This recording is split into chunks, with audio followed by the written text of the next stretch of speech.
ndabapartage yitwa Intare za Mwezi Gisabo. Intare za Mwezi Gisabo we yanditse kuva kare ko hari ibitero mugabo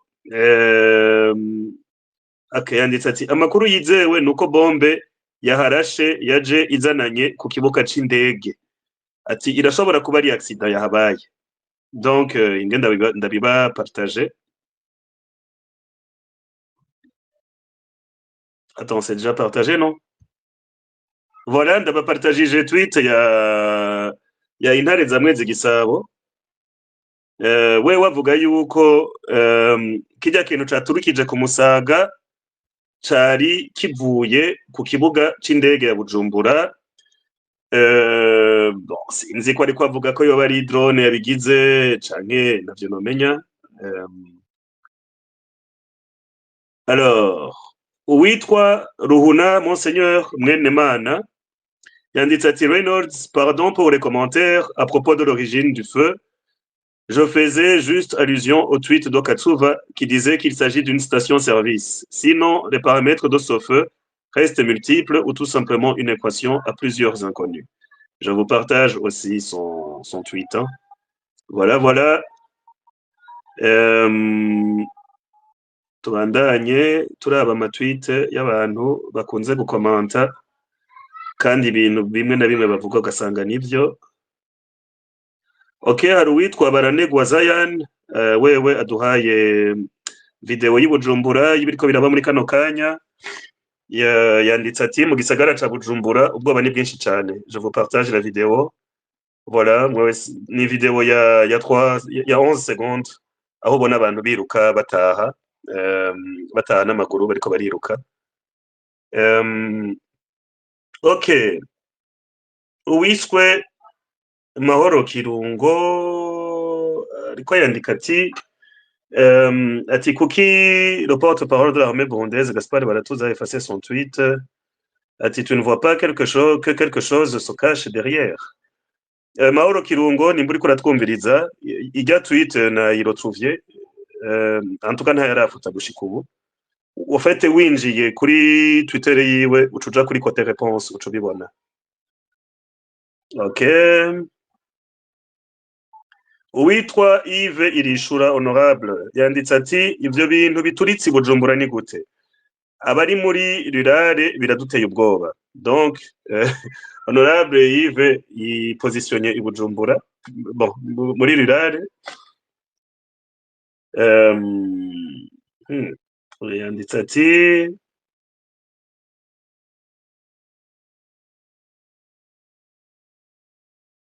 bon, yanditse birofa.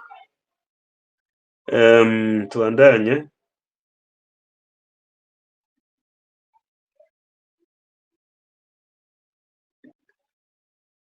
Okay.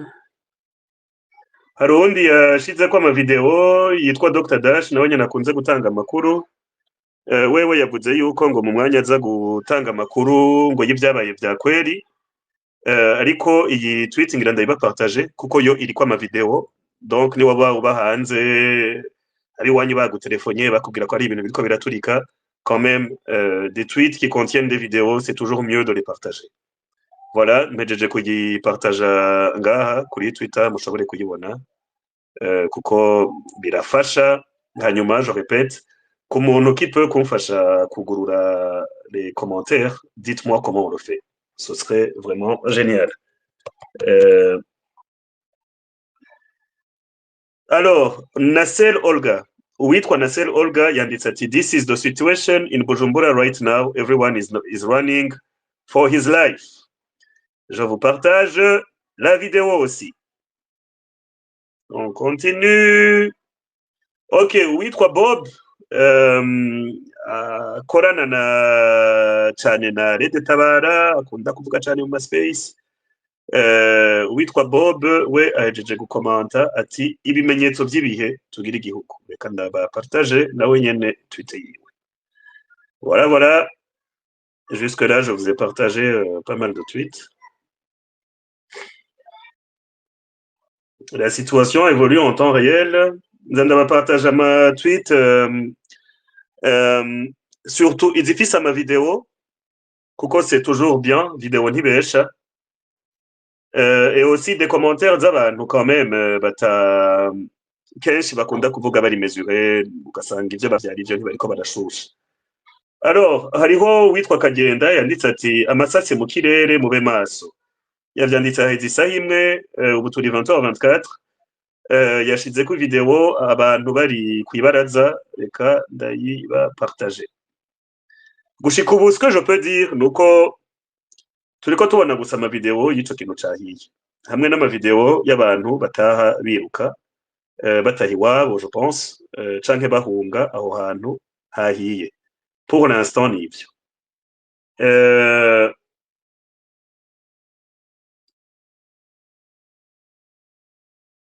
Ok, hari wanditse ati we yitwa Mudasigana Parfait, yanditse ati selon mes sources, les habitants de la mairie de Bujumbura sont en proie à une vive inquiétude et à une panique généralisée, certains redoutant une attaque. Ati bamwe batinya ko hoba habaye igitero. Au centre-ville de Bujumbura, des personnes commencent à rentrer chez elles de manière désordonnée. Bon, jewe ico nobwira abantu, ibi bintu biriko biraba, amabomba ariko araturika n'ibiki, ntihaza kubura umupolisi agenda kwiba ahantu kw'ibotike canke ibiki. Donc, abantu bikika mu kiza, tu vois ce que je veux dire? Ivyo birabaho, birashobora gushika, ariko ce que j'essaye de faire muri iyi space, je vais essayer le plus possible de partager des vidéos.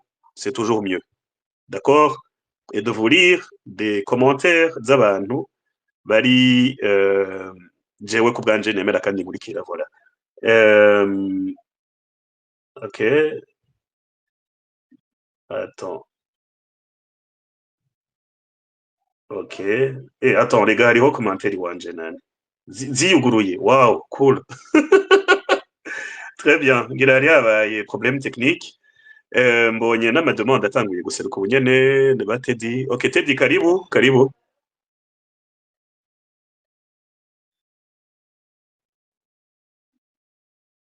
Attendez. Teddy nihenze canke wari wasavye ijambo? Nasavye Ok. micro. Kuko sindiko ndakubona ngaha kuri telefone. Ok, Karibu. genda kubona. Good. Ni vyiza. Ok. Ewe, Right. abantu ibi bintu wowe bibona gute? Comment tu interprètes ivyabaye? Ndibuka ca gihe twagira ijya space kuri Ndadaye, igihe haza Colonel Alfred yahoze atwara, yigeze kuba ministre wa défense mu Burundi. Hari umuntu yavuze yuko muri ajya ama interaction yariko araba, bamwe bashaka gufata Ndadaye, abandi bashaka kumugwanira. Hari umuntu yari yavuze ati mukagwanira muri iyo kambi hagaturika, niho hari ibigwanisho vyose vy'igihugu. Bujumbura ne va pas survivre. Yoba ariyo kambi yaturitse canke niyo depo y'igitoro? Ni biki vyabaye ku makuru woba ufise? Bon, nta makuru menshi ndaronka mugabo nagomba abantu ntibashira umutima mu nda d'abord, ico ni ca mbere.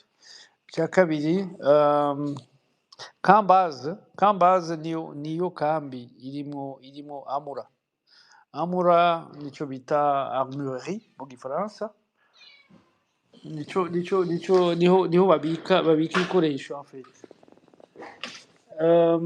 Ico nibaza, bon, soit il y a deux options, soit yakubiswe ikubitwa n'abahungu bari tayari bagomvye kumena munition, kandi ingene vyaturitse ntabwo ari gitoro. Icya kabiri ni peut-être accident. Mugabo ico nobabwira ni abantu ntibashire umutima mu nda, bitonde.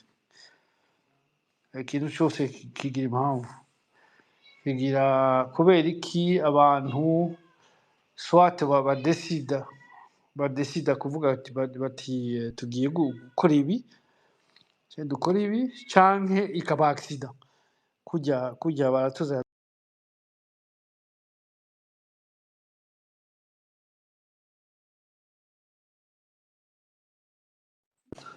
Ijwi ryawe ryari rigiye. ijwi ryari rigiye wari kuvuga uti canke ikaba accident. ni mama yavyaye yikara telefone. Okay. Naza amatelefone yabaye menshi nabisavye vraiment nababwiye nti mwese muze kuri Voilà. space ufise ico avuga nacandike. So, Yego. icabaye cabaye. Ni ukuraba ejo canke hirya y'ejo hazoba amakomunike bexplique ivyabaye muga icyabaye cyabaye mugabo ikintu gikuru ni ukumenya yuko Uburundi bwabaye sitoke ya Kongo nta yindi nzira iriho kuva Gisangani kuva Kinshasa kugira ngo uzane ibigwanisho muri Kivu ubicisha Uvira jewe nariyo personnellement nta si ibintu byo kuvuga ngo sinariyo physiquement nariyo Uvira navanyeyo n'ingabo za nyuma zariyo Teddy ntaguciriyemwo uranyibukije ikintu c'est vrai.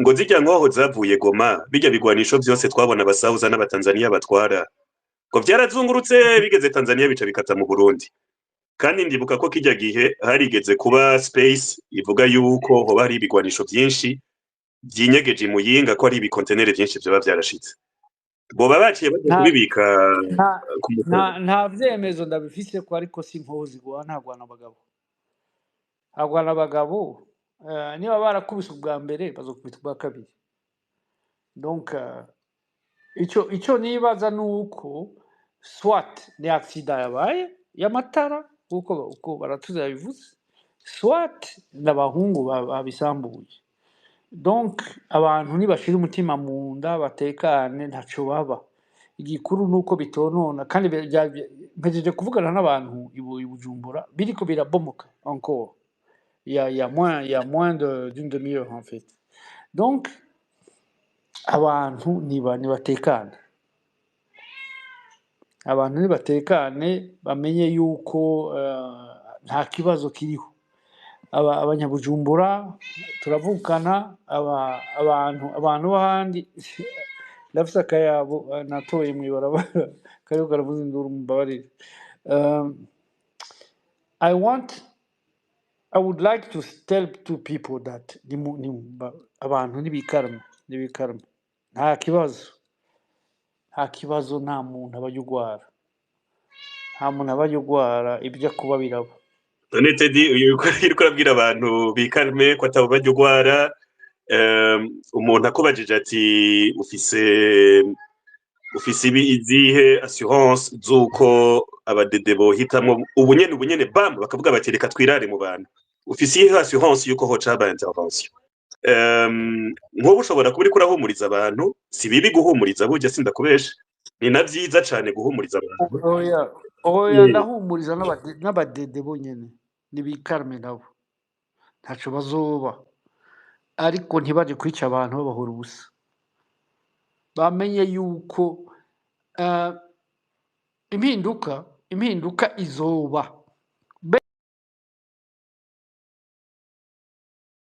bemera banka impinduka izoba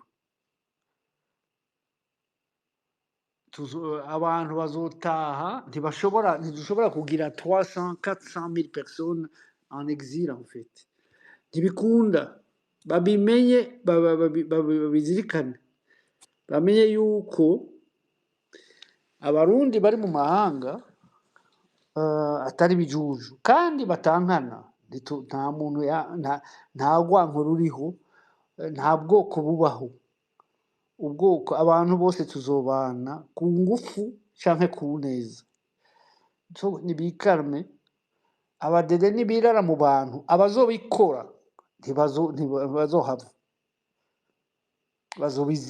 bazozira amakosa bakoze ariko nta muntu nta mwana wiwe nta muntu atagize ico akora kibi azobizira ibindi abantu bavuga basamanga abantu biyadukiza bamenye yuko bikenewe yuko twitegura kugira ngo tugire impinduka kugira tubeho twese abahutu abatutsi abatwa umuntu wese n'abakongomani bakuriye i Burundi twese tubeho abantu babimenye nta negotiation izobaho kuri ico kintu kugira umuntu agire uburenganzira ku bwoko bwiwe kuko yavukiye ku cari n'ibindi hama twigisha abana culture hama tubarage igihugu ibi bintu vy'ibihugu bitagira n'amazi bitagira amatara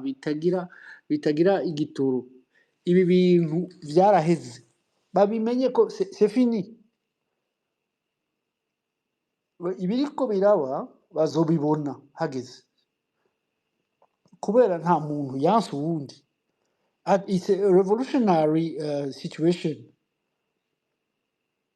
donc nta muntu yanka uwundi mugabo twaragerageje vyose amaproposition y'amademokrasi y'abazungu la demokrasi bayita ethnonuméraire ethnonuméraire ni uguharura amazuru ugashiraho ufise amazuru menshi kurusha uwundi ivyo nta biriho ivyo ntibizobaho hazobaho la compétence donc abantu bazoba promu par la compétence ibindi abantu bigira ibihangange kubera bariye menshi kubera bafunzwe kubera barekuye bunyoni kubera batarekuye bunyoni kubera neva yagize gutya kubera Adolphe yapfuye ivyo ifo kubayihagarika donc nico nagomba kuvuga mvuga nti the time to fight is there but it's a revolutionary fighting kugira tutabara abana bacu ahandi itongo rya sokuru itongo ryawe itongo rya papa itongo rya mama itongo ry'abandi bazoritwara bazorirya parce que ata sens bidifise ibintu so the fact is yuko tubwizwa twese kuvyuka tukaja hamwe abantu bose abahutu abatutsi abahimbiri bavuga yuko ubwoko buruta ubundi n'ibindi ni ukubakubita bakiruka none uriko uravuga gutyo abantu ntibava bavuga bati ugasanga imbonerakure abadede bavuze bati ale ibi bintu vyakoze abanyarwanda reka rero dufate imipanga twirare mu bantu jewe si n'umunyarwanda cyane Burundi oya ariko urumva yaba wewe yaba jewe yaba umuntu wese yahunze w'umurundi bamwita umunyarwanda ni nka bijya vyo muri Kongo Cirombo umuntu wese amugwanya mwita Rwande wende Murundi yo mu kibumbu nta bintu vya discussion birimwo nta muntu je négocie pas mon identité yo mu kibumbu wo kwa Kiranga mu Ruyenzi so abashaka kudiscuta mon identité barabikora mugabo sinzobasaba ma nationalité icyo kimwe n'abantu jewe nacibunagana ya 4 ans nca mu mwonga n'amaguru mwijoro kuja gusanga M20 kugira comprene muri kumugwanira iki parce que moi je suis photographe au départ niko ndakora igitabo sur eux so yagiyeyo kugira comprene pourquoi les gens se battent mais ils se battent pour 3 choses la sécurité le développement et arrêter la discrimination nivyo bintu bitatu bagwanira kuri terrain ajanye na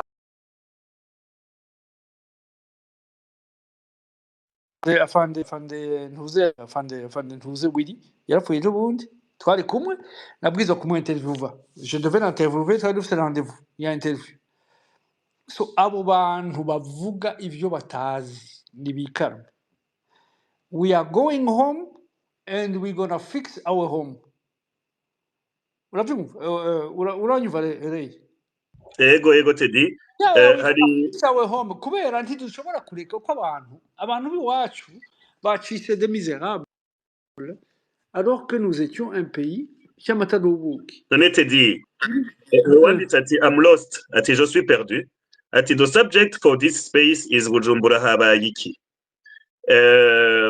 ngira ashatse kuvuga ati est-ce que ibi bintu bibaye igikambi turitse ayo masase agiye hari no wari ko yandika ati burya amasase arazimvye cyane muri no misi ati cartouche imwe igugwa amadolari angahe sinaravye commentaire ndaza kuyiraba kandi ndayibapartage. Est-ce que ibi vyo gutaha je ndemeranya nawe cane gose yuko dukwiye gutaha kandi vuba bwango, ndemeranya yuko ata abantu 400,000 bashobora guhunga igihugu bakagumayo live bipoweye abadede bakaguma batamba tusaba dedemba bibaza ngo vyose ni sawa ngo abantu bazoherera hanze nk'ifu y'imijira. Yuko abarundi dukwiye kwihagurukako c'est vrai. Kandi ndazi yuko kenshi uraronka amakuru ariko tu ne partage pas les sources kandi navyo vyiza nico umujournaliste akora, ariko ugize analyse iki kintu ubona umenga ni ikintu cakoze abarundi bifuza gutaha canke ni accident nkuko abadede babivuga? ntacyo nobivugako mugabo kugira umuntu kugira amura bayita amura c'est la amurerie mu gifaransa kugira amura ishe hari impamvu kandi je bampaye deux informations yari bataillon para hamwe na base bon ivya Donc c'est une action vyabaye coordonnée. Nimba ari kambi zibiri aho urumva ni ntavyo hamwe ko haba hariho novuga amashutera amakave zihuza zibiri. Hariho n'uwanditse ati course iri muri magasin ibitsa ama explosif ati ico kintu ntikibaho ati dans les normes standards course iri ntishobora gucreya explosion. Hariho uwejeje kuvyandika ni professeur Terimbere reka jewe partage ntacyo tweet nobivugako ariko abandi bovyibaza ko uravye akarere ukaraba ingene bimeze même si il y avait pas de preuve en fait abantu bovyibaza ko ce n'est pas ça peut être un accident ou pas un accident umuntu akubwiye ati muri kambaze hahiye canke muri bataillon para uramenya impamvu muga muri base ndazi ko ariho hari imbunda so ibindi abashuha abaduga abaspekura barabikure mugabo icyabaye hama umwe bizotezurira bene wacu bari mu murenge bahora baraswa n'izo mbunda zavayo bizobatezurira ko zahiye kandi zizosha n'izindi bazozana mugabo niho bavuga bati ntuzomenya aho wakubitiwe mugabo bazokubitwa kandi bikabije n'abandi n'amahoro azogaruka abantu babwiza kwitonda bashira umutima mu nda nta problème for the moment nta kibazo kihari ariko jewe simvuze ngo vyakoze naka ngo vyabaye gutya ngo ndazi aho vyaciye ngo ndazi wabikoze mugabo bamenye ko hahiye kandi umuriro burya ntiwiyadukiza ni nk'aya miriro yo mw'isoko yakozwe n'abantu.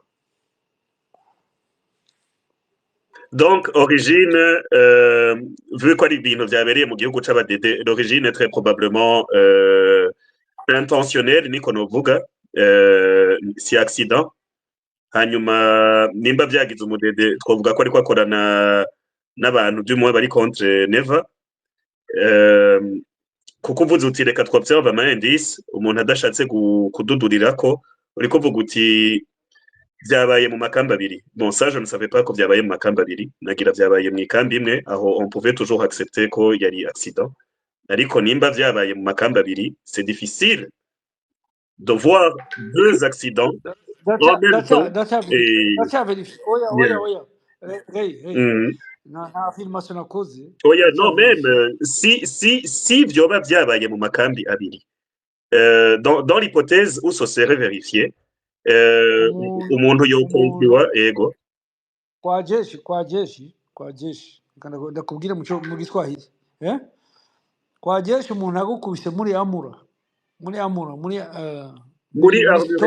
stock ya munition aba yaguhejeje donc jeshi no bifata minenengwe urumva umuntu agukubise muri amura yawe igasha yose igasha amasaha abiri Bujumbura yose bombe ziturika ça veut dire ko baturiye byose ko baturiye je hari umuntu na telefone ashirako telefone ashirako telefone yatsa nuze telefone ashirako mikoro numva biturika 1 heure après. So what I want to say is this. Okay, naguciriyemo Teddy, hari umuntu anyandikiye inbox byanditse mu bikozi ico mushaka, ariko sinzi ko ashatse kudushusha canke kudutera sinzi. Sero umwe wese ahari, uwo muntu yanditse ati iyo depo yarashwe na drone mugenzi, ibindi vyima amatwi. Voilà, ndabibasangije nuko tubandanye. Bagira amahoro. urumva nicyo gituma nakubwiye nti jewe sinshobora kwexprima ku bintu ntafitiye ivyemezo. Urumva Teddy, twovuga yuko barya abantu bamaze iminsi bandika bati aya masase two turaraswa, aya madrone ariko araturasira no population ariko ava i Bujumbura, tuzohava dusubiza umuriro aho uvuye, boba aribo babigize canke? Ntabyo, moi je peux pas m'exprimer là-dessus. Je peux pas m'exprimer là-dessus parce que en fait bariya bantu bari suffisamment disciplinés kandi bakora ibintu bipanze. Sindahamagara umuntu n'umwe kandi iyo intambara ishushe ntibaboneka. Icyo novuga ni uko abantu boshira umutima mu nda, niyo bari yamura barashe yamura, donc armurerie. Donc hari ikibazo gihari, bayikubise Kinshasa izana stoke igashira i Bujumbura igacica kwica abantu bibere mu misozi muri yo plateau. Bayihushuye, niba bayihushuye nibo, niba batari bo bariko barandika ati hari umuriro mwinshi cane i Bujumbura, ibintu vyinshi cane gose biriko birasha. Reka tutohoze, je sinkunda kuvuga ivyo ntazi. Oya, urumva jewe navuze nti reka nze ndabapartaja ama message n'amatweet, ari tweet y'umuntu nzi neza ko tudahengeshanya ko umuntu atanga amakuru yo ndamuvuga izina. Icyo navuze ni probability, urumva yuko ashobora kwinjira komando ikamena ameri yose yavuye Kinshasa izi Burundi kugije kwica abantu mu Minembwe. Birashoboka kandi barabishoboye, ndabazi. Icyo ni cyambere, ariko ni probability. Icya kabiri, ni haba abantu bariko bararasa muri Bujumbura ubu, reka dukurikirane hama turabe ibiriko biraba. Urumva birashoboka yuko hari yindi crise ishobora kuvukiramo, ariko stoke umuriro nabonye nibaza ko bamenye ibintu bisa n'ivyo muri Syria canke muri Palestine canke muri Iran canke Iraq. Donc ni vyinshi ibintu byamenetse, uwabikoze arazi kumena. Niba ari electricité canke kurusiri kujya babivuze, naho nyene icyapfuye cishe byinshi. Amajambo nabonye banyandikiye inbox, hari uwanditse ati ukuntu ibintu byari bibitswe hajya ku Musaga, ati ni ibintu byabitswe kera kandi byakoreshwa mu manorme y'igisirikare yemewe hejuru cane. Ati c'est pas n'importe quel novuga gute, bishobora kuba ari seulement court circuit. Ati si ibintu singa kujya ko mu nzu y'umuntu ofete depo y'igisirikare, si depo y'ibiyeri canke amakaziye. Bon, ni nkako nabonye yashatse kuvyandika, si kwidepo nyene kujya uvuga uti munzanire Amstel zingahe. Oya, donc sahantu ngo hashobora gusha gutyo. Mugabo urumva turabasivile ntavyo tuzi, icyo two tugira ni kugira tugerageze guhokupa les informations. Teddy araduhaye une analyse, avuga ati hari abantu qui sont organisés bamaze iminsi bategwa ibitero babatera bivi Bujumbura, inkoho za Cirombo ziri Bujumbura, byose biri Bujumbura quoi. Ati il y a une probabilité qu'on ne peut pas écarter ko vyoba vyavuye kuri abo bantu bari bamaze iminsi bidogera abadede. Voilà, je pense que c'est aussi une probabilité qu'on ne peut pas écarter. Surtout nimba vyaturikiye mu makambi abiri, aho hoho c'est vraiment voilà.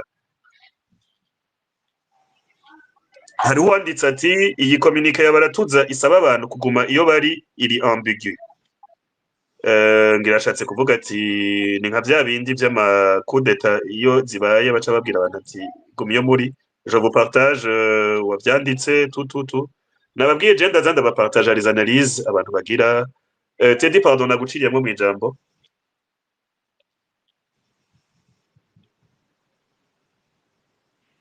Ouais, sorry, Ray. Oya, c'est bon. C'est bon, je navuze ibyo Ok, mbona. merci. Reka duhe ijambo Nyangamugayo hama hakurikire arakaza Cedric. Teddy abaragumanye natwe turabe ukuntu vyevuriwa en temps réel. Voilà. Hama ndaza ndabapartage amavideo ndonka yari plus récente. Nuko. Nyangamugayo karibu ijambo ni gwawe.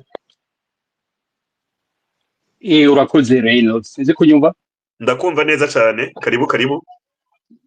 Urakoze nagira mbaze ndabonda gushimire cyane gose n'umutumire Teddy warufise ngaho wonye kubona ukoresheje ino space kugira tubwire ibiriko biraba mu Burundi vraiment ni ibintu biteye agahinda biteye ubwoba bihagaritse imitima abantu benshi. Jeco nakunze cyane no kuzura duha ayo makuru kuzura partage ama information y'abantu ubona bari credible ubona ko we wizigiye bashobora kuba bariko baravuga ibintu ari byo batariko barasakuza tumenye ibiriko biraba sur le terrain. Ego ibiriko biravugwa ni byinshi mugabo umuntu arashobora kubona ibirivyo n'ibitari byo. Ico je nagira partage gikomeye ni par exemple ivyo ambassade de Belgique yavuze ivuga iti hariho amasaso ariko aravugira Bujumbura. Ico kintu murakiverifya turabe ko réellement ari abantu bariko bararasana mu gisagara. Ikindi novuga baravuga ko byavuye ku musanga ni reka ndayirabe buno nyene iyo tweet bandanye vuga ndayibonye ca ndayipartage. Hariho message bavuze ko iduma nayumvise je message abantu bariko baravuga ko hari des message barungikire les ressortissants belges ko yuko bari hariyo de screenshot canke ikintu caciye kuri WhatsApp tugishire ko ngahe hejuru direct. Yego ndagifise caciye kuri WhatsApp ingaci ndaba ndakikurungikire. Ikindi novuga no mu Nyakabiga baravuga ko ari biko biraberayo baravuga mu Kajaga muga makuru ari sur le terrain. Vraiment abantu bashobora kuyapartager le plus possible tumenye biriko biraba nk'ukuri kurabigira vraiment nivyo je mbona bikomeye abantu babimenye tumenye biriko biraba. Jewe nico nagira nterere muri no space hama turi kumwe peut-être turasubira umuntu wese araza aravuga ivyo afise hama iyo message naronse ndashobora kwirkurungikira mu kanya. Hama ico novuga kindi jewe vraiment ndababwira kari ku mutima abadede bariko baramererwa nabi je vraiment canke hari uri karabanyiganza bakumvigene barabagirira abandi vraiment byo bari vyiza. Sinoheraheza ntashimye conseil wahaye aba jeune biyubare bareke kuja hanze ivyo bavuze abantu bari mu mazu surtout mu kinanira bagerageze kuja ahantu bari en sécurité kuko ivyo bintu birashobora guhitana abantu batari bake. J'ai beaucoup apprécié conseil washoboye guha abantu bari Bujumbura ukaba ukoze kuri kano kanya umpaye. Ego merci Nyangamugayo kandi urakoze cyane nawe kunshigikira. En fait je nabonye kuguma dutelefonana hari amatelefone menshi cyane ibi bintu ntawo bivamwo camvuga nti reka twugurure space hanyuma nze ndabapartage ama info yose umuntu ariko araronka. Hariho uhejeje kumpa iyo message ya ambassade ya Belgique reka ndayipublie iwanje ce ndayishirako ngaha kuko tout simplement techniquement byananiye kugira ntuze. Attends, reka ndabishire ngaha kuri réponse juste munsi y'izi conseil. Voilà ngiyi voilà amaca ndayishira kuri space. Ok, merci Nyangamugayo ku majambo yanyu. Reka twakire arakaza Cedric. Karibu arakaza Cedric. Murakoze ndabaye mwiriwe. Hama ico nagomba kuvuga ibiko biraba ni ibintu biteye ubwoba kandi birimo amakenga menshi. Nukuvuga ubu tuvugana hari n'ibisasu biri kugwa mu Nyakabiga, hari ibikompra biri kugwa mu Nyakabiga, c'est-à-dire biri explosa bikagwa ahantu henshi hatandukanye. Rero ikintu kimwe numva novuga bivuze ngo abantu biyubare cyane nkuko mubivuze, surtout les jeunes bagaragaze biyubare, n'abandi bantu bandi bagume mu mazu. Ariko amakenga yandi ahari nk'ivyo wumva bitanguye kugwa ahantu hatandukanye, kuko hari biguye mu Nyakabiga, kuko n'amafoto turayafise. Hashobora kwiyadukiza n'ibindi bitameze neza nk'ivyabaye 2015, abantu bagapfa bakanicwa mu buryo bwo kwitwa ko ari bisasu byagiye bigwa ahantu hatandukanye canke amasase. murabizi abadede systeme bagaprofitira za mu kiza bakaharongera nk'akaryo ko gukora ibyo bari bashatse gukora, mugabo bari barabuze occasion cyane. Rero aho niho hantu rero dufitiye amakenga nk'ivyo bitanguye kugwa hatandukanye, nta uri siri ko biriko biranava no ngaho hantu hari ivyo bibazo. Rero abantu biyubare bagume mu ngo zabo, ibisigaye ubwo onye niyo makenga nyine turiko turagira ko hari abandi bantu bava bahitanwa n'ibindi kukikiga mukiza bagatangwa kwica abantu bavuga ngo ni bisasu biriko birava aho hantu ariko arabera ikibazo. Murakoze. Okay, ikindi no hanura abantu bugiye hariko haravuga amasase canke ibintu biturika, ugize amahirwe yo kuba ufise inzu ifise koridoro canke couloir, ucuja muri koridoro. Kubera iki? Kubera uburi protege n'amamure n'imiburiburi ane, c'est-à-dire mure zijya zine ziteze inzu hamwe n'izo zibiri za koridoro. Hanyuma mukwepe ahantu hari amadirisha, kuko iyo hari amaballe perdu canke ibintu nk'ivyo biraca mw'idirisha ugasanga umuntu aragiye. Canke ushatse kuja mw'idirisha, wegere idirisha cane uje musi yaryo, kuko trajectoire y'urusase ishobora kuja nk'ubu urusase rwinjiye rugaca kw'idirisha rugenda gukubita ku rundi ruhome. Udashoboye kuja muri koridoro, egera aho idirisha riri uje musi yaryo, juste musi yaryo. Izo ni conseils ziri pratique, pragmatique vraiment, kugira ubundi umuntu yanka ikibi coshikira abajeune, kuko ugwaruka nigwo Burundi bw'ejo. Abadidi vyabo vyaraheze kandi sije nabona biraheze. Reka tubandanye, ingembandanye ndabapartage ama info. Ndiko ndaronka ama message menshi kuri WhatsApp, ariko kuyashira directement ngaha kuri telefone vyananiye. Reka ndabereke ukuntu peut-être. Okay, reka iyi nayironse, reka ndayipartage via comment. Anyway, nimuze muraraba ijya y'ababirigi nayibashiriye ko ababirigi baravuga yuko hari amasasa ariko arakubita i Bujumbura, bagasaba abasortissant babo kuguma mu mazu. Urumva nimba umubirigi ashobora kubwira mu sortissant we ati guma mu nzu, natwe uri umurundi urabwira biwanyu uti mugume mu nzu, ariko si possible muje mu makoridoro. Hanyuma usanze koridoro yuzuye, genda wegere chambre, uja ahantu hari uruhome. Yego, antuko harure trajectoire y'urusase ayishobora kuva ivuye aho ku Musaga uje kuri contraire yayo. Tedi, hari bishasha woba wodupartage mu analyse?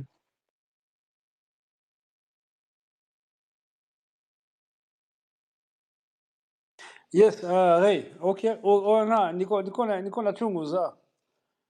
Niko nachunguza ndaba amakuru ava mu basirikare canke mu bandi. Mugabo jusque là y a rien. Mugabo hari amakuru ariko araza. Hari ibintu niko ndabona bishushe. Bidashushe cyane, mugabo bishobora gusigura impamvu biriya bintu vyabaye.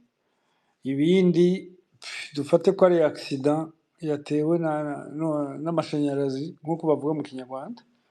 Ibindi tuvyihuza. Murakoze.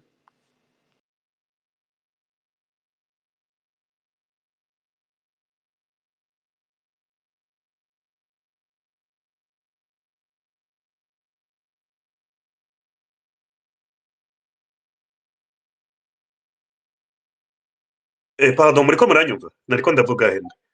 Nariko ndavuga nti hariho tweet ya Bertrand, umugenerali yahora aba New York, baramufunga bamwitirira compte Twitter yitwa imbwa yitukura. Bon, ntituzi ko ari we, je n'en sais rien, hein. Ariko Bertin je pense ko afunzwe mugabo iyo compte Twitter irakunda gupublia ibintu byinshi cane gose vy'abadede. Ihejeje kwandika iti les premiers éléments suggèrent un acte criminel à la base FDNB de Musaga. Des munitions acheminées samedi dernier par voie terrestre auraient été ciblées. Par qui et surtout pourquoi? Aca yandika mu Kirundi ati agaswi katazokura ukerekwa n'ugubi. Voilà, je vous partage aussi ce tweet. Uyu je pense ko ariko avuga ati origine y'ibi bintu iri intentionnel, c'est pas un accident, ivyabaye vyabaye. Hama yapartagije ifoto y'umuntu mbona kera yari umudede mw'ishamba yitwa Yohani. Bon, sinzi ko ari piste ariko yerekana y'uwo muntu yoba yabikoze. Voilà, ndabibapartagije kuko iyi compte irakurikirwa cane. Il y a même un général du CNDD-FDD ari muri prison kubera iyo compte. Donc voilà, ashobora kuba ari we canke atari we, uko bigenda kose iyo compte ifise amakuru ababaza CNDD-FDD kandi ayishika ku mutima de manière à ce que ici iyo compte ivuze, je me dis que je peux bien vous le partager. Hariho na SOS Media yanditse iti alerte Bujumbura sous haute tension. De violentes détonations ont été entendues ce soir dans la capitale économique du Burundi, Bujumbura. Selon plusieurs habitants contactés par SOS Burundi, des crépitements d'armes lourdes et légères. Donc, hariko havuga armes lourdes na légères. Hariho abantu bariko bararasa au fait. Ati sont également en cours, plongeant plusieurs quartiers dans la panique. Certains habitants commencent déjà à fuir leur maison, craignant une dégradation rapide de la situation sécuritaire. Des témoins affirment que les détonations proviendraient des camps militaires situés dans la zone Musaga de la ville. Voilà. Tubandanye. Ndiko ndabasomera byose kopo ibyo nkura kuri Twitter n'ibyo abanyandikira inbox nizeye. Hari undi muntu afite amakuru menshi yandungikiye ama audio sindi buyumvirize ngaha kuko ndiko ndavuga kuri space. Ndaza kuzumviriza hanyuma. Ati mugabo ibyo yanditse nk'amajambo yanditse ati ibyo uko ari accident n'ikinyoma. Voilà, muri make message ndaza kuzumviriza hanyuma. Tubandanye. Hariho umuntu yari yasavye ijambo namudugije sinzi ko yaduze, nibaza ko yaciye amanuka. Okay, reka Nyangamugayo, si tu as un truc que woba urashikirije umwanya mba ndarondera ama tweet ari pertinent. Merci beaucoup.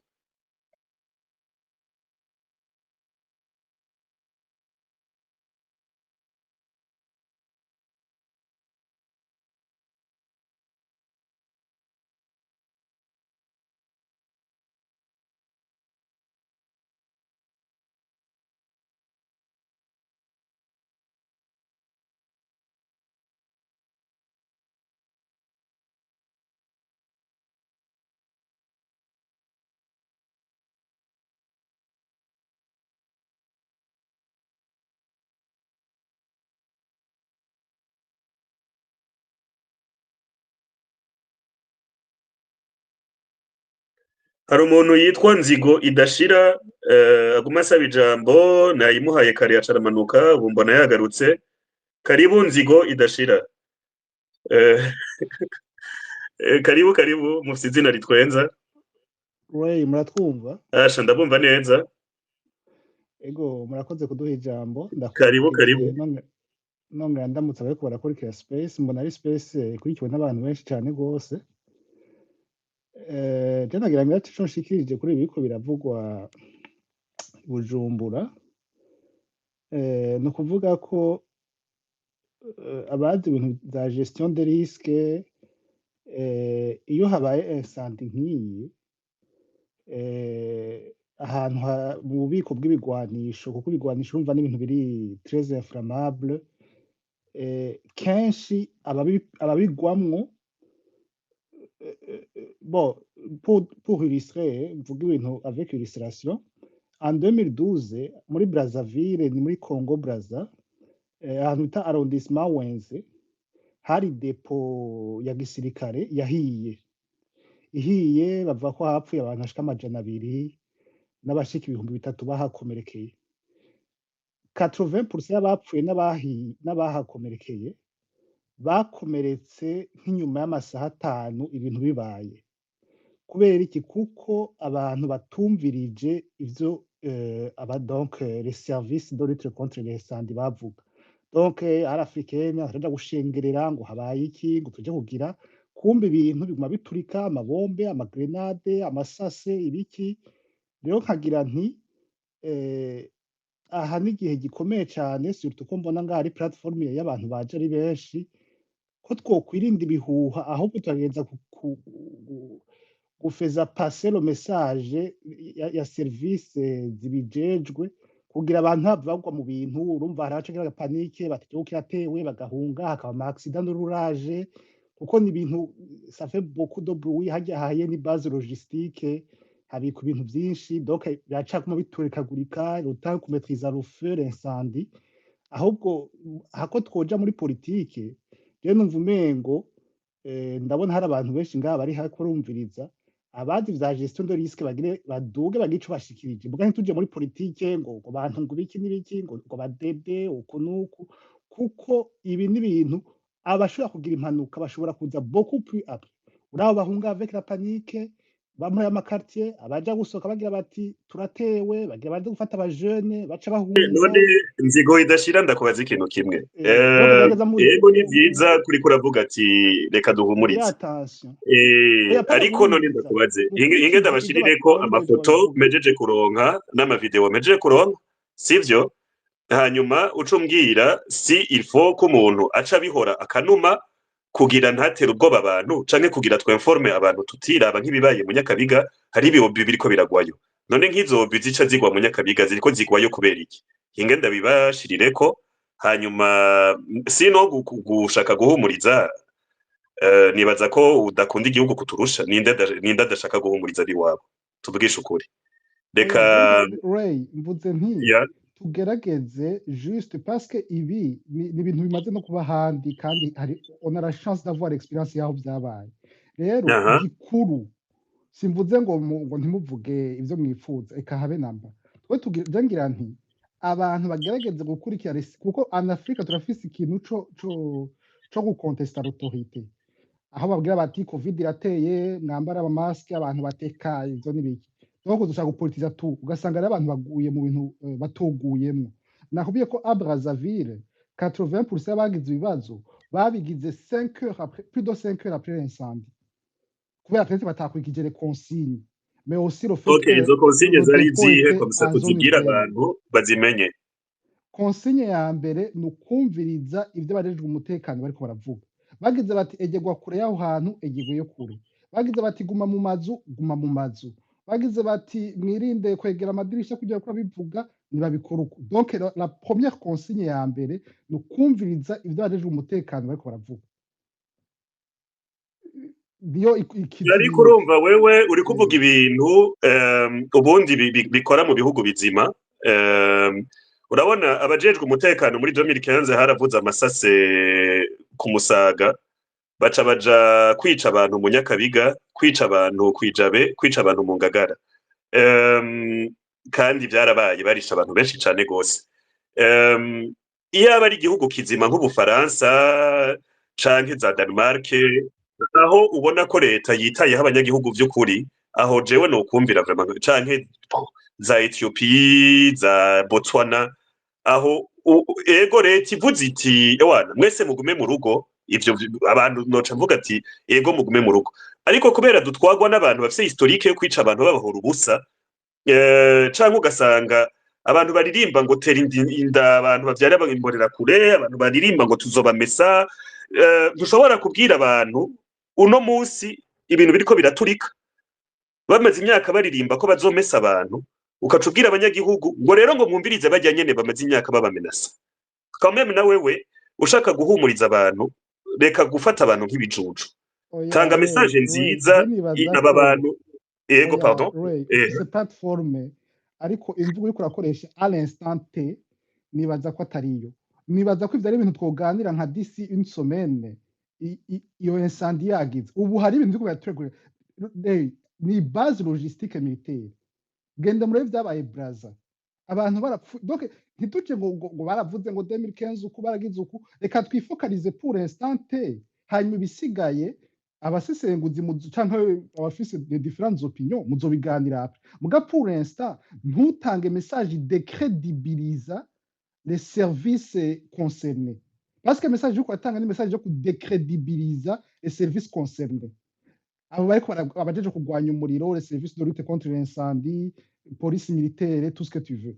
Donc nous avons quoi décrédibiliser ubu avec une espèce y'ikukana n'abantu 900 à l'heure actuelle. Urumva ni kibazo.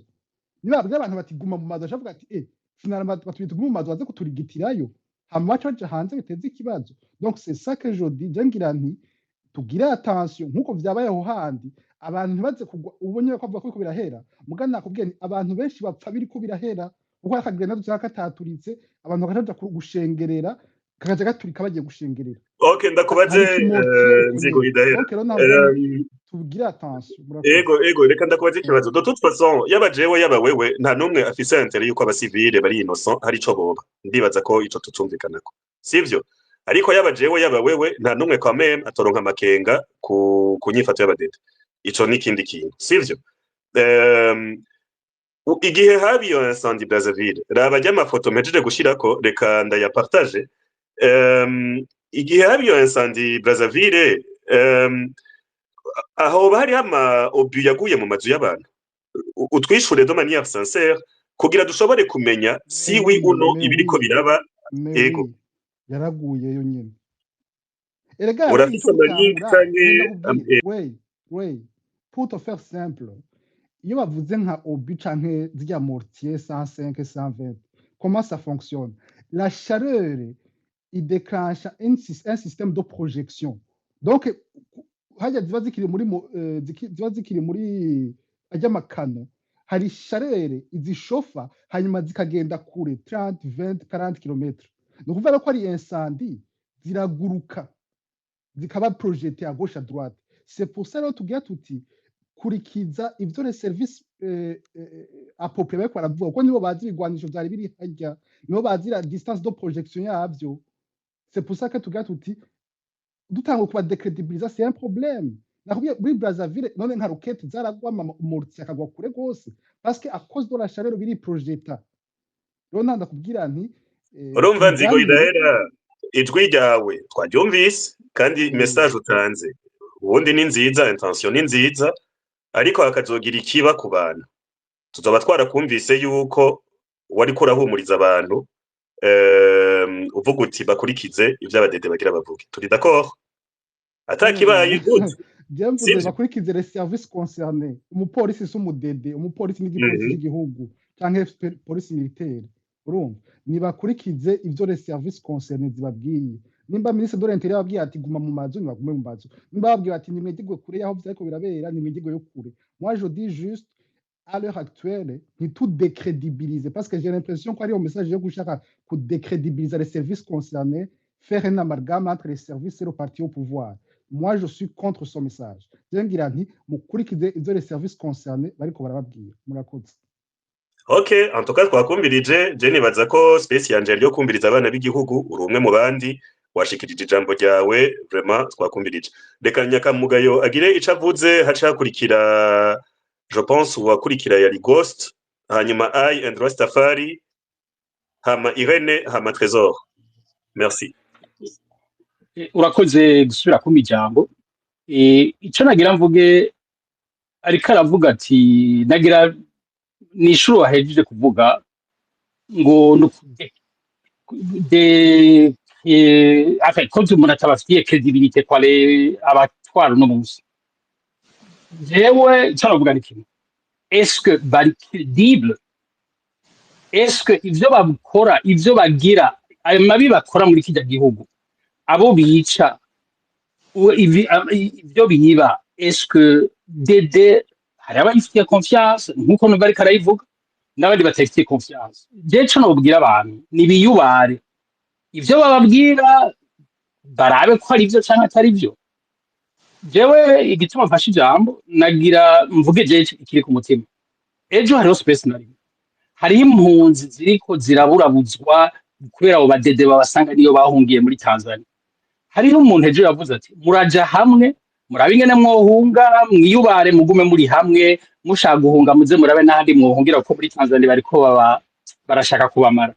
Bw'impanuro noha abandi nanje mu Burundi nibagerageze bagume hamwe baje hamwe.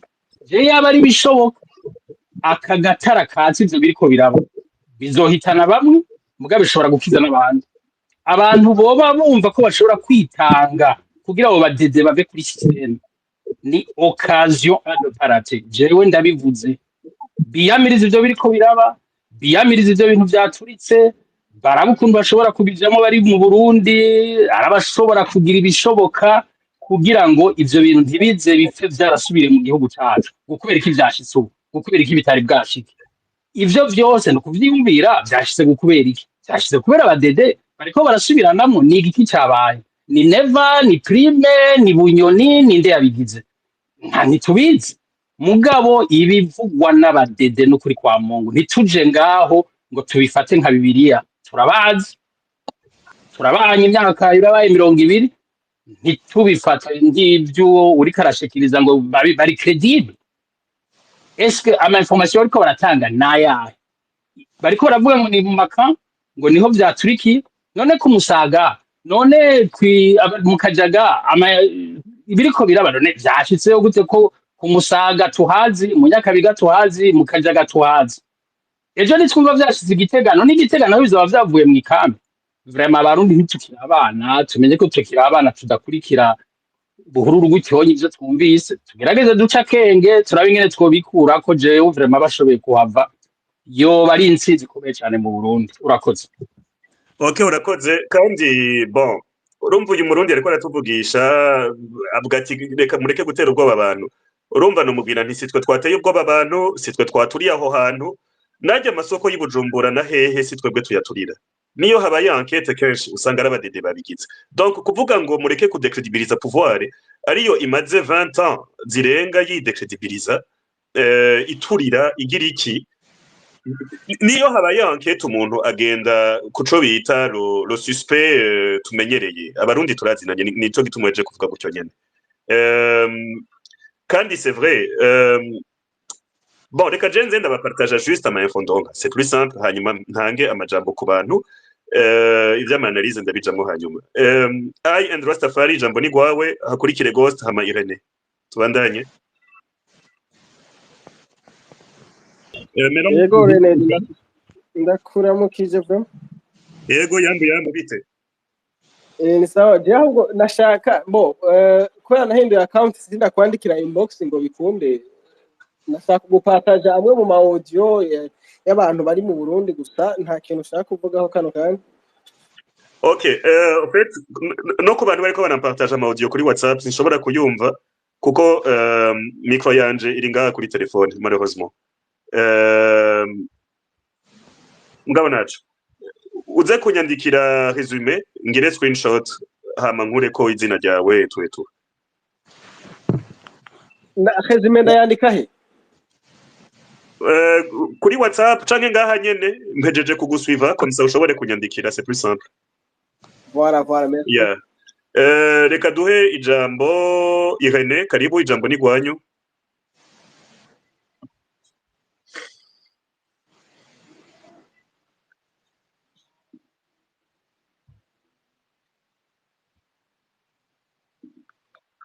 Irene ijambo ni gwanyu.